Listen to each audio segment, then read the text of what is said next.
Growing turmoil in Israel. Fiery protests erupting in the streets tonight. This comes just hours after embattled Prime Minister Benjamin Netanyahu dismissed his defense minister. That cabinet member said he would not support Netanyahu's attempts to take power from the judiciary. The battle over Netanyahu's plans is now intensifying. Here's ABC's Patrick Reevell. Israeli cities tonight erupting in protest after Prime Minister Benjamin Netanyahu sacked his defense minister today, the country's political turmoil rapidly deepening. Netanyahu removing Yoav Gallant, a member of his own Likud party, after Gallant called for a pause in the government's controversial plan to weaken Israel's judiciary, essentially stripping its power to have final say on Israel's laws. The plan triggering weeks of massive protests, an estimated 300,000 citizens marching Saturday, many alleging the plan is a power grab that could make Israel an autocracy more like Turkey or Russia. We all have to fight for our rights because of the plans of Benjamin Netanyahu that want to turn this nation into a dictatorship.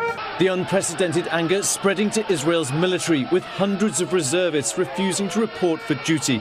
But for now, Netanyahu pressing on, with a key parliamentary vote expected this week on a law that would give the current ruling coalition ultimate control over most judicial appointments. Israel critics warning headed for an unprecedented constitutional crisis. Benjamin Netanyahu's opponents accuse him of weakening Israel's judiciary to protect himself as he's on trial for serious corruption allegations. Netanyahu denies all charges, but those protesting say that this is escalating into an existential battle for Israel's democratic soul. Lindsay. A dramatic upheaval there. Patrick, thank you. We start with breaking news coming out of Nashville in the United States. A woman has shot dead at least 6 people at a private Christian primary school. A number of children are thought to be among the dead. The gunwoman herself has been killed. The police gave this update a very short time ago. We know at this point that this shooter is a female. She appears to be in her teens, although her identification has not been confirmed at this juncture. We know that she was armed with at least 2 assault-type rifles and a handgun. Well, let's cross live now and speak to Freddie O'Connell, who's a mayoral candidate in Nashville and joins me now. And an absolutely tragic morning in Nashville. Freddie, what more can you tell us?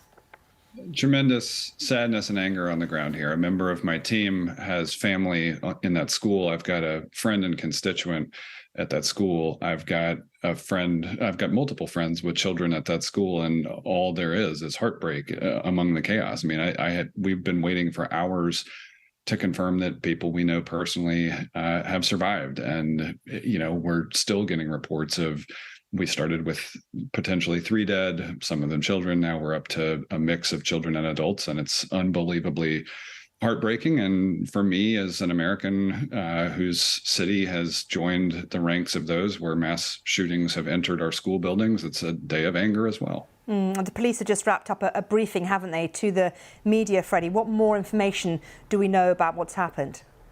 I think you covered most of the primary details. What we know right now is that what seems to be a young woman armed with at least 2 assault rifles and possibly a handgun entered the building and seems to have begun shooting. We don't have a lot of details yet about any potential motive or connection to the school, but no matter how you look at this, it is clear that this was an act of terror.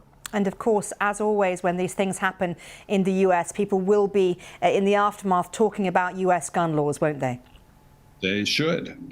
We need to continue having this conversation as we watch these tragedies unfold and seem to pretend as though we're helpless. We are not. We know what it takes to end gun violence in this country and in cities in this country, and we simply refuse to take action. And I am done with it. Do you have any more information about the school? Because I believe it's a Christian school, isn't it, where children there are between the age of 11 and 12, or am I wrong? The school, I believe, is actually, for us, kindergarten through 6th grade. So, yeah, it runs actually even from pre-K all the way up to 11 or 12-year-olds. And yes, it's a relatively small school community. It is a private Christian primary school. OK. Well, Freddie, it's been good to talk to you. Thank you very much indeed for taking the time to talk to us at the BBC. Thank you.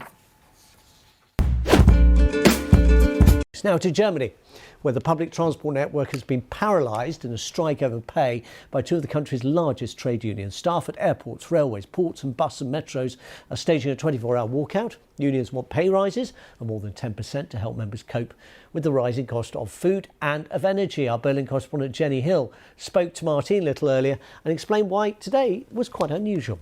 It's really rare for a dispute over pay to escalate to this level of drama. It's being called the mega strike here.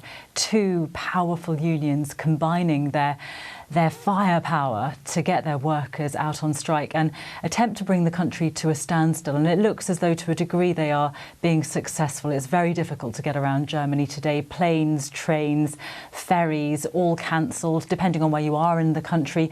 Bus and tram services out too. I did see earlier on breakfast television here a very cheerful German taxi driver being interviewed saying it's a really good day to be a taxi driver. And he's probably right, but actually even motorists are being warned that workers who normally maintain and repair roads and motorways, for example, immediately after an accident, are also out on strike. And that's before you consider the traffic jams with the extra volume of cars potentially on the road, with commuters choosing to drive rather than try and get a train which has been cancelled. So a lot of disruption. But, you know, we have seen here in recent weeks and months a good number of workers from a variety of sectors going out on strike, all of them saying they need their wages to reflect the higher cost of living, saying that they simply are struggling to pay their bills and their bills are going up. The two unions involved in today's industrial action are demanding, respectively, pay increases of 10.5% and 12% for their members. They are high demands, but, you know, actually, if you look back at the last few weeks and months, you can see that postal workers and metal workers who also went out on strike were able eventually to secure fairly substantial increases in wages as a result of the industrial action they took. So it'll be very interesting to see what comes out of today's action. We're coming on the air with breaking news. There has been a shooting at a Christian elementary school in Nashville, Tennessee. Officials from the hospital confirmed 3 children were pronounced dead after suffering gunshot wounds. Authorities say the gunman is also dead. We want to go to NBC's Steve Patterson. Steve, what have you gathered so far? Lester, it's a limited amount of information. Obviously, this is a fast-breaking story. It's unfolding as we speak, but the limited information we do have is already heartbreaking. As you say, these 3 students were shot. They were transferred to a local hospital, a children's hospital in Vanderbilt, nearby where this was. And then those 3 children were pronounced dead at that hospital. We're also hearing that the shooter, as you mentioned, died during a confrontation with police.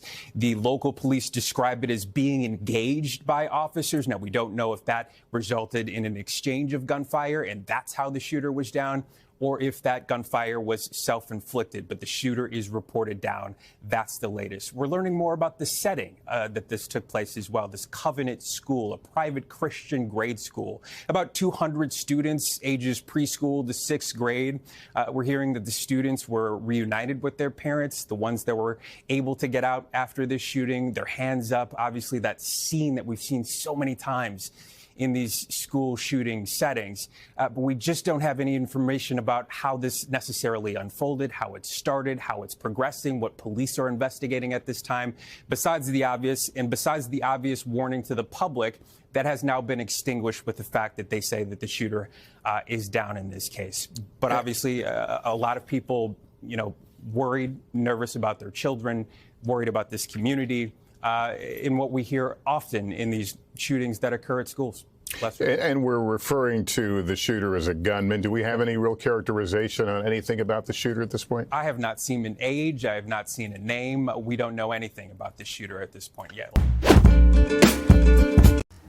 Myanmar's military has been celebrating Army Day with a promise to deal decisively with what it says are acts of terror.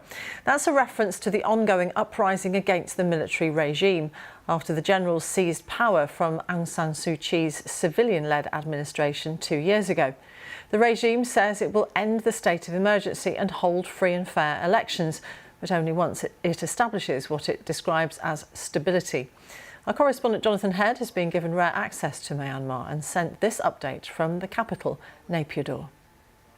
Well, this pageant has been going on since dawn. It's been colourful, extravagant, sometimes comical, but it does send a serious and sinister message. I mean, all the Russian and Chinese supplied hardware that they've been showing to us and that's been flying overhead has been used increasingly to crush opposition to the military regime. And the man who's been presiding over this ceremony, the coup leader, General Min Aung Hlaing, wants the world and his own people to know that his army is strong and that he won't stop, whatever the cost.